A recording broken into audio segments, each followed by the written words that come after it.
Good morning, Danielle. Good morning, Orit. Lovely to see you. Lovely to see you too. How has this week been for you? This week so far has been quite interesting. Weather's been terrible. News, my goodness, hasn't stopped, has it? Right? Like by the minute, every like round hour, there's something new. Yeah, yeah. Whether in the So I Middle think East, whether in the US, whether in the UK. Yeah. they all seem to be linked in some way as well. Oh, for sure, for sure. Yes. But the big news this week is what's going on in Syria and specifically some of what Turkey is doing. Okay. But I think that when we first mentioned this, it was about a month ago when Assad fell, and I said I didn't trust any of the players who were anti-Assad, and you agreed, but we didn't take it any further at the time because we all had to sit back and wait to find out what was going on. And some of the news coming through now is not auspicious. Okay. So we have Turkey saber rattling in the north against the Kurds, and Erdogan saying that he doesn't want to see any third party actors in Syria, as if he owns the place. Yeah. And we have these first appointees of the regime, new regime in Syria, coming out with things like that there has to be a tax on the Christians in accordance with Sharia law. Okay. And the education system must teach that Jews and Christians are second-class citizens. Okay. So let's break everything you just said down. Okay. Okay, okay. How about we'll start with Turkey? So Okay. Erdogan's made some speeches. Obviously, they have a history with the Kurds. What's the Uh, history? Just a little bit of just give us well, the the. little bit of the history is that the Kurdistan. So if you go way back, Saladin, the great Saladin, was a Kurd. And Mhm. everybody from Saddam Hussein onwards and before has wanted to do this pan-Arabia, let's be the new Saladin. Um, and they seem to forget that the whole of Kurdistan was an independent state for a few years. Under the we've had the Abbasids coming in, we've had the Ottoman Empire, but there was a moment in the 10th century where the Kurds actually had their own independence, and they kind of hark back to that. Mhm. And the problem for Erdogan and the Turkish people is that they're very nationalistic. So they want to go back to a time when the Ottoman Empire existed. And the Ottoman Empire, like all empires, had hundreds of tribes under it, hundreds of provinces, and Exactly. they don't want to see an independent Kurdistan because you've got land there which borders into Iraq, borders into Turkey, Yeah. and borders into Syria. So you'd create a whole new country Mhm. in one of the most dangerous parts of Sensitive. the world, Yeah. Sensitive. as far and really unstable parts of the world. The Yeah. Kurds under Saddam Hussein suffered, and they sided with the Americans, Yeah. and they did quite well. I mean, they were trained by the Americans. They fought Saddam Hussein. They became allies. But But then, before that happened, they but had then the that Americans terrible. got involved again at some point. Oh, the Americans are in Syria now. There's 2,000 troops Okay. in northern Syria and around the oil fields, and that, of course, is a pressure But when point. it comes to money, everybody gets the funds and everybody stay in the same line of understanding of how Yeah, to protect yeah. that, right? When it comes to oils. And what you were saying about one of the things about uh conquers like the let's say the West conquering whether Africa, Asia, Middle East, like countries, is they conquered, and the way that when they left the tribe to make some kind of a structure was worse than when they were actually there, because what they did was artificial. They're like, okay, this part we're going to call it whatever the name is, and that's going to be those are going to be the borders, and we don't care who is like within those borders. Whoever is in there, it's locked, is locked there, and that's what it is. And what ends up with that is like you have those different tribes who never agreed with each other, who are today forced to live with each other, and they're, arch enemies, and they don't believe in the same thing, and they don't think the same things, and they're forced to live under the same borders with, like, with whoever government regime that was chosen and forced upon them. Hmm. So what Arudwan and is doing right now, if we're going back to what you're saying, is like, he's saying like, oh, no, no, no, no, not in my backyard. I'll have to be in control of my backyard and what's going on there, and I can't have the Kurds because they were, like you said before, allies with the Americans. They have like their own nationalistic like kind of pride and wishes to be independent for whatever reason. And it's a strategic location, like you said. It's a very strategic Yeah. location because you have Iraq, Syria, and Turkey. Obviously, Turkey in general sits in a very strategic a place because it's bordering Europe and Iran, And Turkey is and Iran, right? also a member of NATO and very Western leaning, supposedly. Well, no, it used to be. It used to be. So up until I think was it like the crisis, 2008 maybe, maybe before that.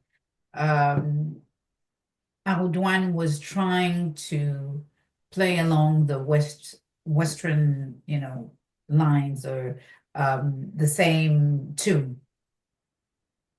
Well, Ataturk, if we're going back again to Ataturk and everything, he was trying to bring some Western, more modern, more Mm, kind of like, let's say, I may dare to say, like some kind of democratic or some kind of inclusive society mm, that is not necessarily attached to any kind of Islamic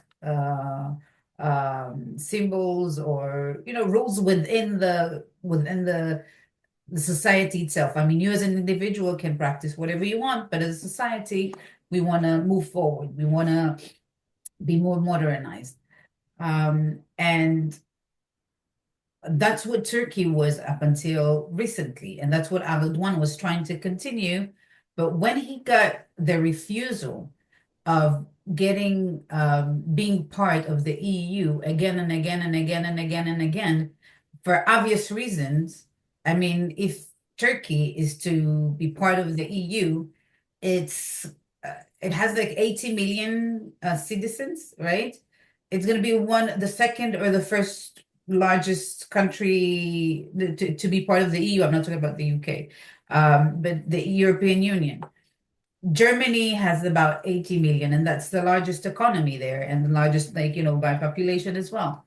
So it's a game changer if you allow Turkey to come and you add to that its borders with Iran and that there are a lot of the people infiltrating Turkey from Iran. And now we know it's just kind of like it's not an open border, but it's like uh, it's not, there isn't much of the monitoring. Okay. So it's kind of like he took the turn. He said, okay, if the EU doesn't want me, then I'll just go to the other allies that I can get, which is the Arab world. And that's when everything started changing also towards Israel. Because Turkey and Israel used to have like great, amazing diplomatic relationship. hmm. And Well, in so the did past, we Israel and still, Iran. huh? Yeah. So did Israel and Iran. Well, And then these yes, things that's true. changed. That's true. These But things changed. yeah, but continue about the point of Turkey and Syria. Like, I mean, it's just like he chose side. He chose side. He chose the Hmm. other side, which is Iran. I don't know if it's Saudi Arabia, Iran. I don't know if he decided yet, but now it seems like he's decided that it's more Iran than anything else.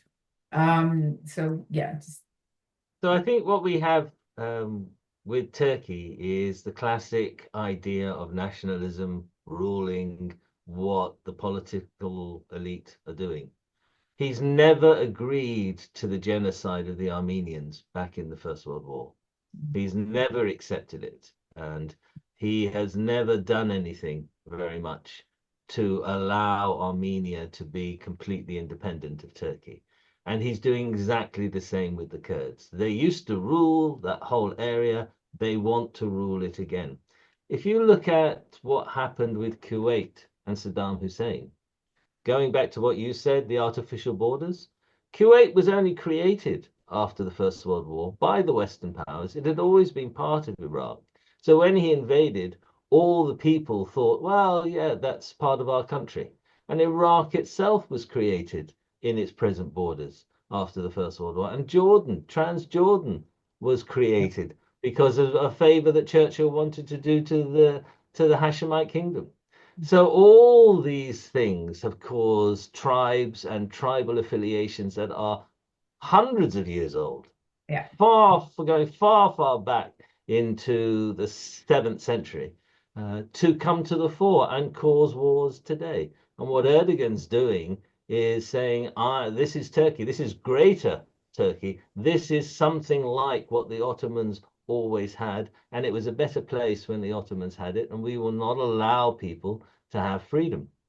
This is a real problem for the West because we talk about freedom all the time, and we talk about individual places having freedom. When the Scottish tried to have their referendum, whether Scotland was going to go from a break away from England or not, one of the key takeaways that the political class said afterwards was, this is the proper way for a country to discuss whether it is going to cede from another country.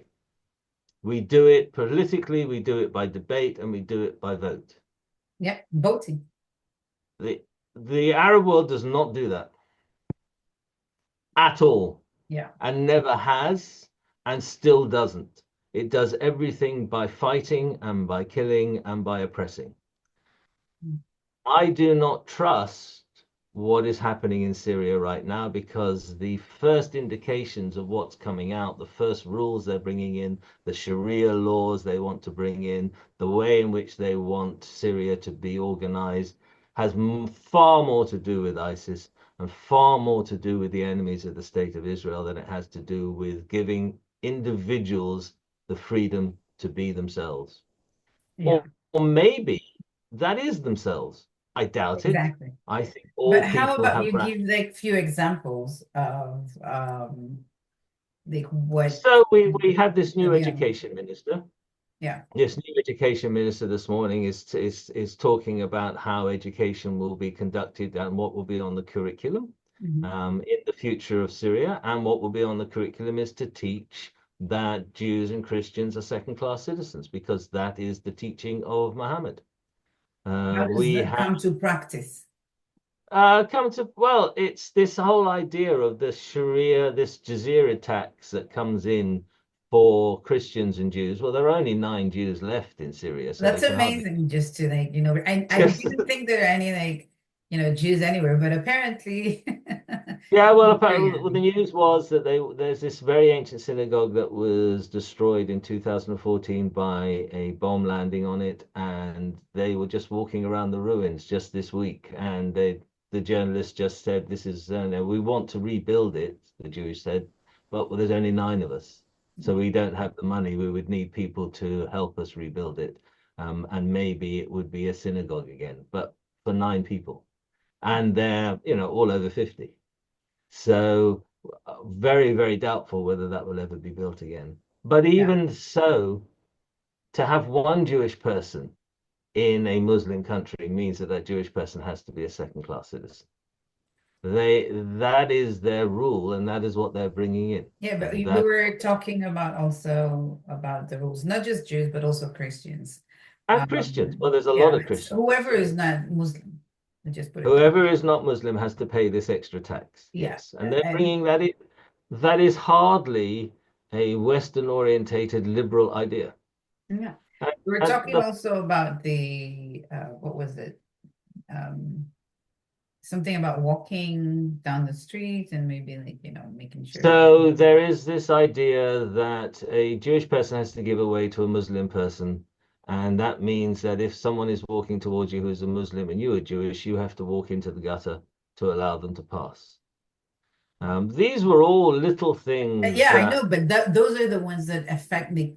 Those are a constant reminder that you're, a like you constant said, reminder. Yes, not even a yes. second-class citizen. And you're No. talking also about the sitting arrangement, right? So you're not, a Jew is not allowed to sit higher than a Muslim, which is why Jews were never allowed to ride horses. Oh, And wow. when That you I do didn't business with a Muslim, know. um, say you're in a market stall, Hmm. you have to make sure you're sitting down because the Muslim might be standing up to buy your wares or whatever it is, and your head mustn't be higher than the Muslim. Wow. These weren't consistent throughout the whole of the Islamic Empire, but they kept on rising up. They kept on being enforced or got a bit lax. Well, we also have to remember that in all this, some Jewish people still rose to very high power Exactly. and were held in very high regard because of their abilities and their talents. A few, but nonetheless they did.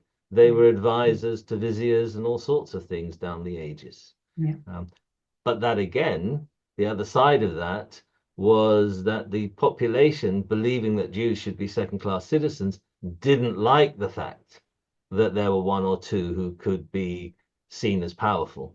Yeah. And it resulted in Iraq, it resulted in a massacre. Um, and that's what happens. If we just look at that for a second, just think about that for a second, the way in which Muslims treated Jews. The Muslims always say they treated Jewish people better than the Christians. And I remember talking about this at university, and my friend said, well, that's a pretty low bar. And I smile to myself when I remember him saying it because, yeah, the Christians were brutal, savage, and vile. Yeah. And the Muslims were only just a little bit better than that. But the idea that Christianity changed, that it had a reformation, that people started to talk. When the Christians first got to America, Stuyvesant and people like that in the very first settlements wanted to treat the Jews exactly as Europe had treated them, wanted to be exactly the same. And there was an argument made, and the argument came out that no, this is a new country and everyone will be free to be individual in this new country. They actually made that decision. Those kind of decisions have not come about in Islam. We've got all these people in Syria taken over a place that has been oppressed for 54 years by butchers. They Mm. took children, little children they found in those prisons. Oh my They're God, if we go back to that site, so many horrible stories. yeah. And what are they doing? They've seen that for 54 years and they're going straight back to Orthodox Islam. There is no reformation. There is no appreciation of the freedom of the individual. There is no discussion of the philosophy of Western politics. They don't care about it. They want the Middle Ages. Well, for They can them, wear as many suits as they like. yeah, but that's But their goal, they have a mission. And especially if you're an ex-ISIS, not an ex-ISIS because you get some, understanding of how, things today should be and in general, because you chose to be an entrepreneur and do your own thing. Just it's like I wouldn't expect anything else. well, I think Wouldn't I expect remember. any changes, and um, I mean, we'll have to wait and see. We have to wait and see. But for sure, Israel, if we talk about Israel, Israel has to ensure that its safety, period. Israel needs to ensure its safety, and I think Israel And should do these things whatever that are they happening need in order to make sure yeah, that its these citizens. things that are coming out are not good signs. Yeah. Not good signs at all. And I remember when we talked about this 18 months ago, when we were all sitting around the table there, and Doran, the South African guy who'd done a lot of um, work in security in Iraq, said that the Muslims were not capable of a reformation.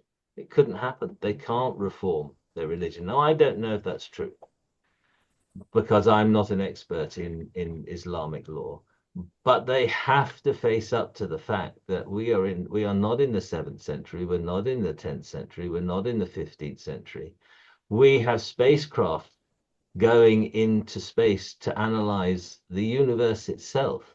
We can't keep going back to these ancient ideas that are purely tribal and do not take into account. I mean, why would anybody cover up a woman and not allow her to express her talents in her society? Why would anybody do it? What's the thinking behind it? It's ridiculous. I think there should be a freedom of practicing religion. So if you as a person choose to do it, you should be able to do it. But okay, so if the woman wants it, if the children agree to it as they grow up and have had their own thoughts and so forth, yeah, that's of right. course. But I understand that as a society, you need to allow it. So I believe in freedom from religion and freedom of religion, right? I think that my way is the right way, but I will never force anyone to do it. I would try to talk, maybe to explain myself. I would never try to convince, but it's just, But you see, that kind of enlightenment is not universal in the Muslim world. Now, if you go to Malaysia and you go to the Philippines, they're completely different. They're very Western orientated. There are stresses and strains. But if you go to the Muslim world in Nigeria, for example, they've taken on all the liberal ideas of how they treated women way before Islam even got there. But there are certain aspects of certain countries and certain places that put people down. And and let's not concentrate just on women, let's concentrate on Israel. They are taught that Jews are second-class citizens. They are taught that they stole the birthright from the Muslims, from the Arabs, and they are the chosen of God. And if you're taught that at 5, you're not going to like Jewish people when you're 15 and 20. You're just not. We know this from looking at Christianity. The Catholics said, give us a child at 5 and we'll have him for life. And they taught the most vile things. And all the things they taught, all the libels they made, have transferred over to Islam in full. You will get newspapers with the most hideous Nazified cartoons. You will get people talking about the blood libel. You will get all these sorts of things. And if they're not going anywhere, and if they're not being challenged intellectually or from within, I can't do it. No Muslim is going to listen to me. Muslims have got to do this themselves. And that's the fight the Christians had. And people got burned at the stake for having that fight. And that's got to happen in Islam, because what they're doing in Syria right now is not a good portent for peace with Israel at all. I don't think it's going to, in general, I don't think it's going to happen in Islam, because Islam is more of, there are more fundamentalist and extremist ideas that are coming into action. And they have plans. We talked about it last time. They have plans, they have patience, they have the money, they have the funds to do it. And it's about, grooming generations of ideas and ideology and brainwashing them and controlling academia, controlling a lot of the media, controlling a lot of things that actually shaped the minds of the young, and not just the young, but also the people who, a lot of people are not very on their day-to-day life, they're not exposed to too much information. But whatever they're exposed to, it's what is mostly being shown, right? And what's mostly being shown is the one that, got most of the money. And the one who gets most of the money is the ones that, dictating whatever is going to be and who are they and what's their agenda. So it's all like a cycle of the everyday person, like that, exposed to very little information, is just hearing it every day and then starts believing in it without even like criticizing it or investigating it. And it's not just that, it's also again the academia. But And I believe more in the common sense and the uneducated people than the people in courts or in the professors in the academia. I mean, and analogous to this, exactly what you're saying is when journalists go and talk to Russians on the street about Ukraine. They are only exposed to what Putin wants them to be exposed to, so they just parrot out everything he says about the hideous nature of the Ukrainians. Yeah. This was part of their country for decades, and they fought a major war, the Great War of Liberation in the 40s, together. Yeah. And yet they are quite happy to say that they are the most vile people and they started the war and they must all be killed. You hear them say it. And this is just Russians on the street. So you can imagine if you could go down the street and talk to ordinary Muslim people, a lot of them say, we want Syria to be better. We want to get rid of all that history. That I think the graffiti on Bashar al-Assad's tomb now is something like, may he be consigned to the trash bin of history. Uh, so they've gone that far. They don't want to go back to dictatorship. They don't want what he did, but they want a dictatorship of another kind. They Yeah. want authority. They want the authority of God, and the authority of God to them is ISIS. Yeah. It's And Sharia law. exactly. Exactly it. That's how it is. Thanks, Danielle, for the interesting conversation today. Um, we'll be in touch next week. Okay. All And right. thank you for your time. It's always lovely talking to you, Orit. You too. Okay. Bye Bye-bye. for now. Bye.